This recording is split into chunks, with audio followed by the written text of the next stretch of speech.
Well, Kieran, you run this group GYRO, as you manfully proclaim, which stands for Gay Youth Are Out. Gay Youth Are Out. And this is a support group for...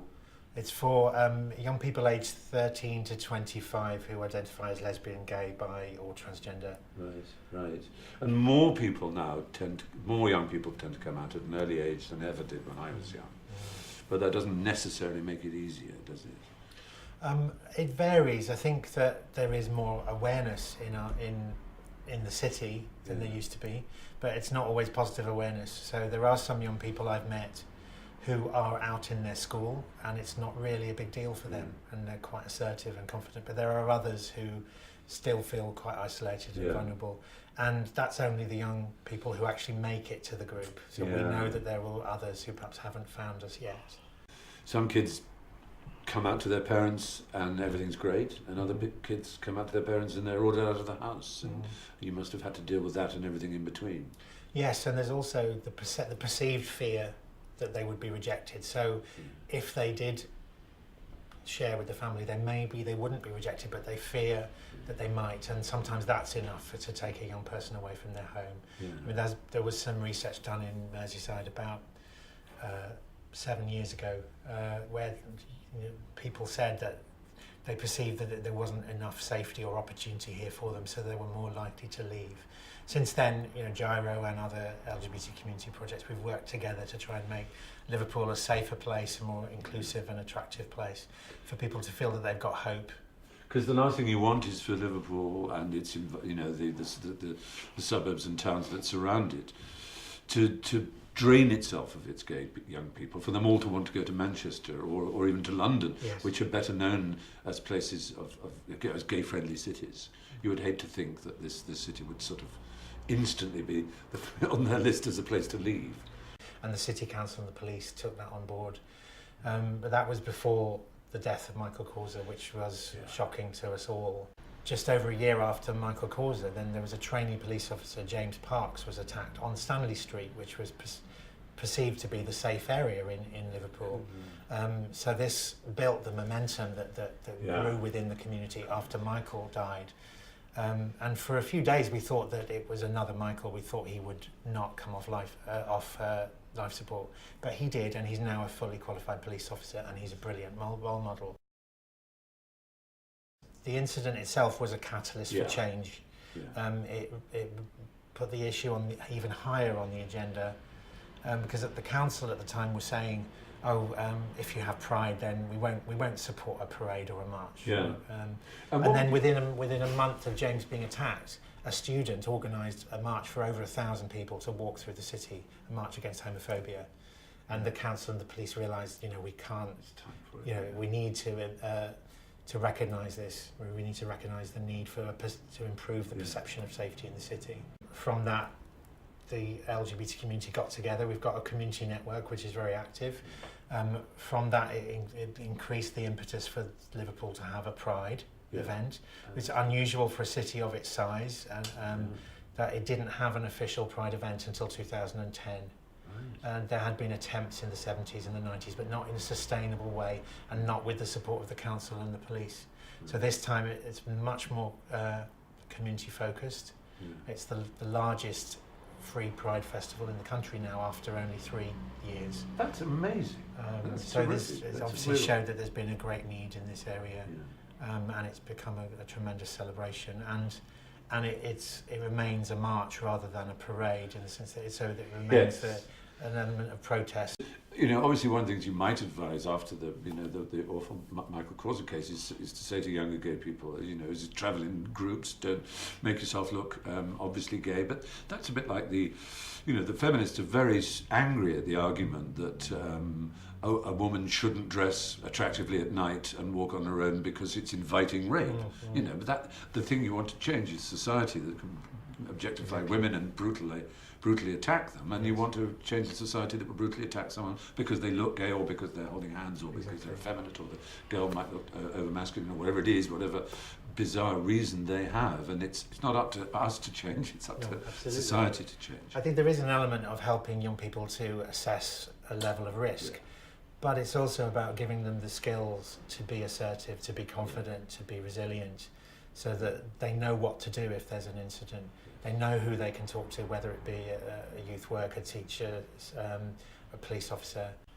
Right. At the time that Michael was murdered, we had the police come into the group, and and that's strengthened our relationship with them, and we will do that periodically to let people know that they can report an incident here if they feel more comfortable to do so here than going to a police station. And of course we mustn't forget that, not only a few years ago there was a vicious homophobic attack and murder in Trafalgar Square. Yes. So it's not as if London is some sort of fabulous bubble of gay safety. Absolutely. The what seems to have happened in recent years is there's been an extreme on both, I say extreme, that both sides, on the one hand, gay marriage has been passed through into law, at least at second reading in the Houses of Parliament, and it was a Tory Prime Minister who urged people to vote for it.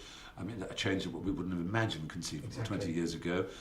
On the other hand, the reaction against it has been strong and has been stiffening, so that it's there's more acceptance, but then those who are never going to accept it seem even tougher in their inability to accept it. But I think my perception of that, whether it's in society at large or particularly in schools and so on, is that if this prejudice is coming into the open, it means we can confront it. Yes. If it's hidden, then and it's unspoken, then what do we do? With nothing changes. Yeah. So this is where I am encouraged that schools are approaching us and saying, yes, we'd like you to come in and do an assembly, do some workshops, do some staff training. Because that's going to change the culture at a younger age, which will then have the wider impact on the family and the community. It's just out of interest, are you gay yourself? Yes. Yeah, and so you've also got experience you can share with them from growing up in a different generation, which is... Yes, I mean, I think we don't, as youth workers, we don't usually talk directly about ourselves because we're not here for ourselves, but what we do is kind of role modelling, so it just so happens that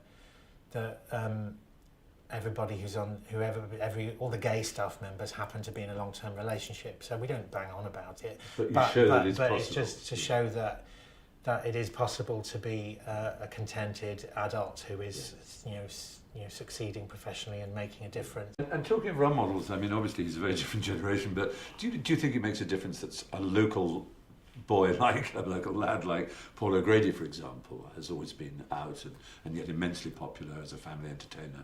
Does that make a difference? Do you think? I think it does, perhaps more to some of the older. So that their parents might be more accepting. Yeah, I think it's more about educating the wider community. I don't think even Paul himself would regard himself as exactly a young person's role model. But there are others as well, aren't there? There's Marcus, the guy off the X Factor. Oh yes, exactly. Yes, so there are others, and who are increasingly visible. Yeah. And the Pride Festival is helping with that by involving local celebrities, either as people who are out themselves or who are. Because you deal with young people, you said, from 13 to 25. Yes. Some people watching may say 13 is too young for a child to know their sexuality. And what would you say to that? I don't think it's too young for a child to know that they feel different, or that they hear themselves being spoken of in a negative way. Right. It's definitely not too young for that. Because you're not here to confirm their sexuality. You don't say, yes, you're gay, welcome to our club. And I mean, we're like any youth worker. Obviously, we're a specialist youth group, but we're not here to tell a young person who they are, what they need to do in life. We're here to help them make informed choices. Yes. So we're not going to say, you're a lesbian, you're gay, you're bi, you're trans. Yeah. We can say, well, come and ask the questions in a safe space. And you work within a general youth advisory building. Yes. So there may be people coming in here, young people coming in who have issues with racism, for example, who also have to learn that to accept your group, and that acceptance of everyone is part of growing up a healthy adult, is accepting people's differences. Absolutely, and I think it's very much about promoting an environment of respect and acceptance. Yeah. And a completely non-judgmental space. Right. Here, as I suppose, safety is one of the key words, is that they should feel safe and they should be able to trust you completely. and any other worker here and the other kids who come. Yes, completely. And I think we pride ourselves on creating an environment of respect. Yeah. And so the young people who come to my groups, particularly this younger age group that you'll meet, we do have some ground rules. Yeah. But we don't often have to enforce them because they so want to have a place they can come where they won't be harassed. Right. They can be themselves, and some of them describe that it is the only place in the week that they can be truly themselves. And their issues are far more likely to be about acceptance and about this, the playground and about their parents or their brother or somebody bullying them or whatever it might be. That they're not of an age where they're going clubbing and drinking, and at least one hopes to God they're not. If they're 13 or 14. Also, part of the reason for providing this space within the community is to give an alternative to the scene. Exactly. Because I'm sure there are under 18s who will go and find the scene because there may be nothing else that they're aware of or can connect to. Right. So having a group like this in the city centre, it provides an alternative to their local youth group where they might not feel safe to go. Right. It provides an alternative to the scene, which is still predominantly centred around alcohol and drugs. And that's one of the things we have seen over the past 5 years is that the GYRO group has grown tremendously.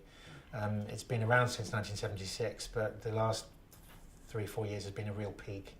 So in the older age group, we've had several times we've had over 50 young people in one session, and I've seen an increase in inquiries from under 16s. Yeah. So in 2010 we launched the 13 to 16 age group, which you're going to meet today. So that's been quite a recent development based on evidence of need, as you said, anecdotal evidence that people are coming out at a younger age and seeking that support.